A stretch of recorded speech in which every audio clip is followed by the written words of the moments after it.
Step 6. We're entirely ready to have God remove all these defects of character. This is the step that separates the men from the boys, so declares a well-loved clergyman who happens to be one of AA's greatest friends. He goes on to explain that any person capable of enough willingness and honesty to try repeatedly step 6 on all his faults, without any reservations whatever, has indeed come a long way spiritually and is therefore entitled to be called a man who is sincerely trying to grow in the image and likeness of his own Creator. Of course, the often disputed question of whether God can and will, under certain conditions, remove defects of character will be answered with the prompt affirmative by almost any AA member. To him, this proposition will be no theory at all. It will be just about the largest fact in his life. He will usually offer his proof in a statement like this. Sure, I was beaten. Absolutely licked. My own willpower just wouldn't work on alcohol.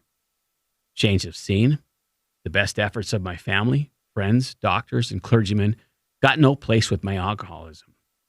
I simply couldn't stop drinking, and no human being could seem to do the job for me. But when I became willing to clean house, and then asked a higher power, God, as I understood him, to give me release, my obsession to drink vanished. It was lifted right out of me. In AA meetings all over the world, statements just like this are heard daily. It is plain for everybody to see that each sober AA member has been granted a release from this very obstinate and potentially fatal obsession. So in a very complete and literal way, all AAs have become entirely ready to have God remove the mania for alcohol from their lives. And God has proceeded to do exactly that. Having been granted a perfect release from alcoholism, why then shouldn't we be able to achieve by the same means a perfect release from every other difficulty or defect? This is a riddle of our existence, the full answer to which may be only in the mind of God. Nevertheless, at least a part of the answer to it is apparent to us. When men and women pour so much alcohol into themselves that they destroy their lives, they commit a most unnatural act. Defying their instinctive desire for self-preservation, they seem bent on self-destruction. They work against their own deepest instinct. As they are humbled by the terrifying beating administered by alcohol, the grace of God can enter them and expel their obsession. Here, their powerful instinct to live can cooperate fully with their Creator's desire to give them new life. For nature and God alike abhor suicide. But most of our other difficulties don't fall under such a category at all. Every normal person wants, for example, to eat, to reproduce, to be somebody in the society of his fellows. And he wishes to be reasonably safe and secure as he tries to attain these things. Indeed, God made him that way. He did not design man to destroy himself by alcohol, but he did give man instincts to help him to stay alive. It is nowhere evident, at least in this life, that our Creator expects us fully to eliminate our instinctual drives. So as far as we know, it is nowhere on the record that God has completely removed from any human being all his natural drives. Since most of us are born with an abundance of natural desires, it isn't strange that we often let these far exceed their intended purpose. When they drive us blindly, or we willfully demand that they supply us with more satisfactions or pleasures than are possible or due us, that is the point at which we depart from the degree of perfection that God wishes for us here on earth. That is the measure of our character defects, or, if you wish, of our sins. If we ask, God will certainly forgive our derelictions. But in no case does he render us white as snow and keep us that way without our cooperation. That is something we are supposed to be willing to work toward ourselves. He asks only that we try as best we know how to make progress in the building of character. So step 6, we're entirely ready to have God remove all these defects of character, is AA's way of stating the best possible attitude one can take in order to make a beginning on this lifetime job. This does not mean that we expect all our character defects to be lifted out of us as the drive to drink was. A few of them may be, but with most of them, we shall have to be content with patient improvement. The key words, entirely ready, underline the fact that we want to aim at the very best we know or can learn. How many of us have this degree of readiness? In an absolute sense, practically nobody has it. The best we can do, with all the honesty we can summon, is to try to have it. Even then, the best of us will discover, to our dismay, that there is always a sticking point. A point at which we say, no, I can't give this up yet. And we shall often tread on even more dangerous ground when we cry, this I will never give up. Such is the power of our instincts to overreach themselves. No matter how far we have progressed, desires will always be found which oppose the grace of God. Some who feel they have done well may dispute this. So let's try to think through it a little further. Practically everybody wishes to be rid of his most glaring and destructive handicaps. No one wants to be so proud that he is scorned a braggart, nor so greedy he is labeled a thief. No one wants to be angry enough to murder, lustful enough to rape, gluttonous enough to ruin his health. No one wants to be agonized by the chronic pain of envy or to be paralyzed by sloth. Of course, most human beings don't suffer these defects at these rock bottom levels. We who have escaped these extremes are apt to congratulate ourselves. Yet can we?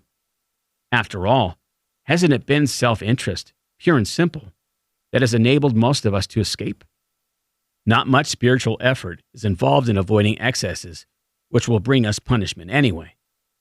But when we face up to the less violent aspects of these very same defects, then where do we stand? What we must recognize now is that we exult in some of our defects. We really love them. Who, for example, doesn't like to feel just a little superior to the next fellow, or even quite a lot superior? Isn't it true that we like to let greed masquerade as ambition? To think of liking lust seems impossible. But how many men and women speak love with their lips and believe what they say, so that they can hide lust in the dark corner of their minds?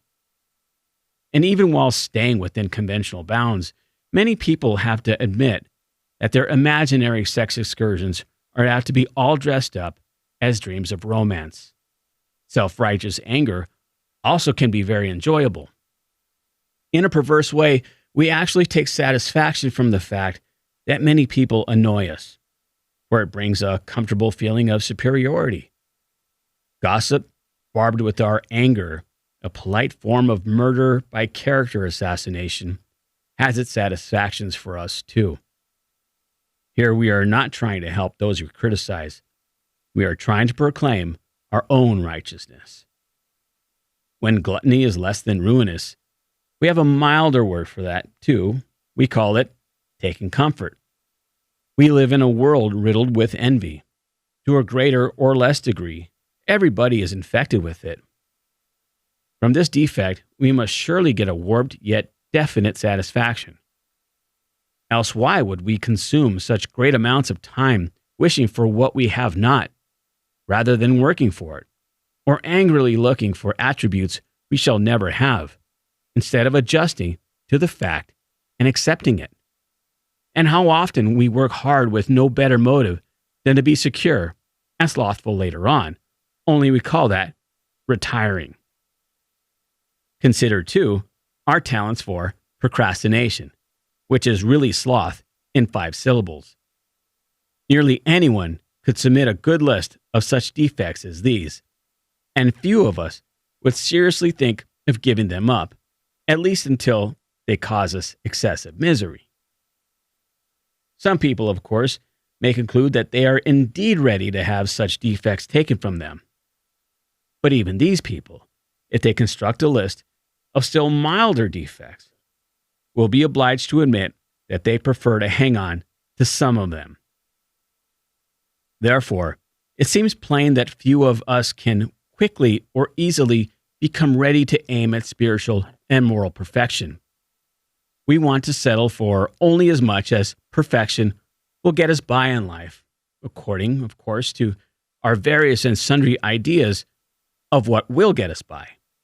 So the difference between the boys and the men is the difference between striving for a self-determined objective and for the perfect objective, which is of God.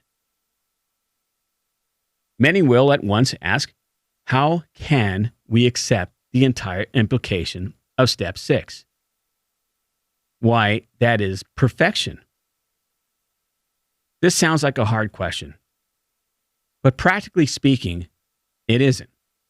Only step 1, where we made the 100% admission we were powerless over alcohol, can be practiced with absolute perfection. The remaining 11 steps state perfect ideals. They are goals toward which we look and the measuring sticks by which we estimate our progress. Seen in this light, step 6 is still difficult, but not at all impossible.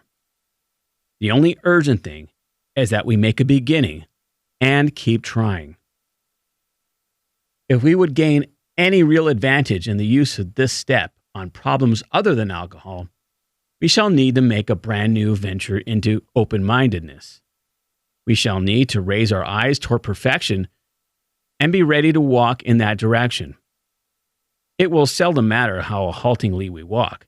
The only question will be, are we ready? Looking again at those defects we are still unwilling to give up, we ought to erase the hard and fast lines that we have drawn. Perhaps we shall be obliged in some cases still to say, this I cannot give up yet. But we should not say to ourselves, this I will never give up. Let's dispose of what appears to be a hazardous open end we have left. It is suggested that we ought to become entirely willing to aim toward perfection. We note that some delay, however, might be pardoned. That word in a mind of rationalizing alcoholic could certainly be given a long-term meaning. He could say, how very easy. Sure, I'll head toward perfection, but I'm certainly not going to hurry any. Maybe I can postpone dealing with some of my problems indefinitely. Of course, this won't do. Such a bluffing of oneself will have to go the way of many another pleasant rationalization. At the very least, we shall have to come to grips with some of our worst character defects and take action toward their removal as quickly as we can. The moment we say, no, never, our minds close against the grace of God. Delay is dangerous, and rebellion may be fatal.